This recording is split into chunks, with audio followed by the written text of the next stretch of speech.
નમસ્કાર, સમાચાર સાથે હું હિના। સમાચારની શરૂઆત કે જ્યાં બાંગ્લાદેશીઓ સામે કાર્યવાહી મુદ્દે પ્રધાન ઋષિકેશ પટેલનું નિવેદન સામે આવ્યું છે। કેબિનેટ પ્રધાન ઋષિકેશ પટેલે TV9 સાથે ખાસ વાતચીત। આતંકવાદ માત્ર ક્રોસ બોર્ડર પૂરતો સીમિત નથી। બાંગ્લાદેશ અને રોહિંગ્યા દેશમાં આવી પણ અશાંતિ ફેલાવતા હોય છે। ફ્રોડ ડોક્યુમેન્ટ બનાવી રહેતા હોવાની બાબતો સામે આવી હતી।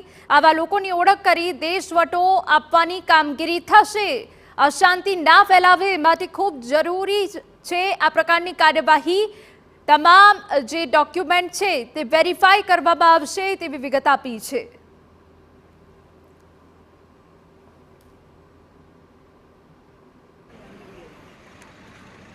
तो काश्मीर पर थયેલા હુમલા બાદ રાજ્ય સરકારની પોલીસ દ્વારા ઘુસપેઠિયા સામે સર્જિકલ સ્ટ્રાઇક કરવામાં આવી છે। આપણી સાથે રાજ્ય સરકારના કેબિનેટ મંત્રી ઋષિકેશ પટેલ જોડાયા છે। એમની સાથે વાતચીત કરીએ। સર, કેટલું જરૂરી હતું, કારણ કે વારંવાર એ વાત તો થતી હતી કે અનેક ઘુસપેઠિયાઓ છે, આ કામગીરી કેટલી જરૂરી હતી? ટેરરિઝમ કેવળ ક્રોસ બોર્ડર જે આપણી બોર્ડર છે એટલા પૂરતો વિષય નથી, પરંતુ બાંગ્લાદેશ છે, પાકિસ્તાન છે, રોહિંગ્યા છે, એ લોકો અહીંયા આવીને વસવાટ કરે અને કંઈક નાના મોટા ડોક્યુમેન્ટ્સ, ફ્રોડ ડોક્યુમેન્ટ્સ બનાવી અહીંયા કાયમી નિવાસસ્થાન કરે, એટલે સ્વાભાવિક એની ઇન્ટિગ્રિટી માટે આપણને હંમેશા પ્રશ્ન રહ્યો છે।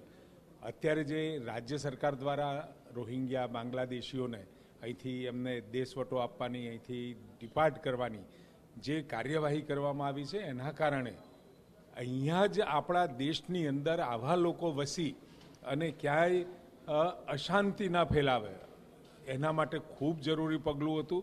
અને આદરણીય ભૂપેન્દ્રભાઈએ આખા ગુજરાતની અંદર આવા શોધી અને બહારના જે તત્વો અહીંયા રહેતા હોય એમના માટેની આ મુહિમ ઉપાડી છે। સર, કેટલાય લોકો પોતાના ડોક્યુમેન્ટ્સ દેખાડી રહ્યા છે। કોઈ કહી રહ્યા છે હું અમરેલીથી છું, કોઈ કહી રહ્યા છે કે હું યુપીથી છું। તો કઈ રીતના કામગીરી હવે થશે આવા સ્થિતિમાં?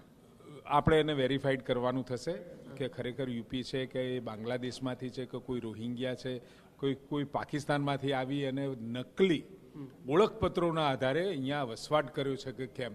હવે દેશની સિક્યોરિટી અને આમાં કેવળ ત્યાં બોર્ડરવાળો વિષય નથી, પરંતુ જ્યારે પણ ક્યારેક તક મળતી હોય ત્યારે આવા તત્વો માથું ઉપાડતા હોય છે અને દેશમાં અશાંતિ ફેલાવવાનું કામ કરતા હોય છે। એટલે આ જે બનાવ બન્યો એના પછી તરત જ આવા તત્વોને શોધી અને એમને પણ યોગ્ય જગ્યાએ એમને ત્યાં પરત કરવા માટેનો આ પ્રયત્ન રાજ્ય સરકારે કર્યો છે। ઓકે, ક્યાં સુધીમાં ડિપોર્ટની કામગીરી થઈ શકે છે?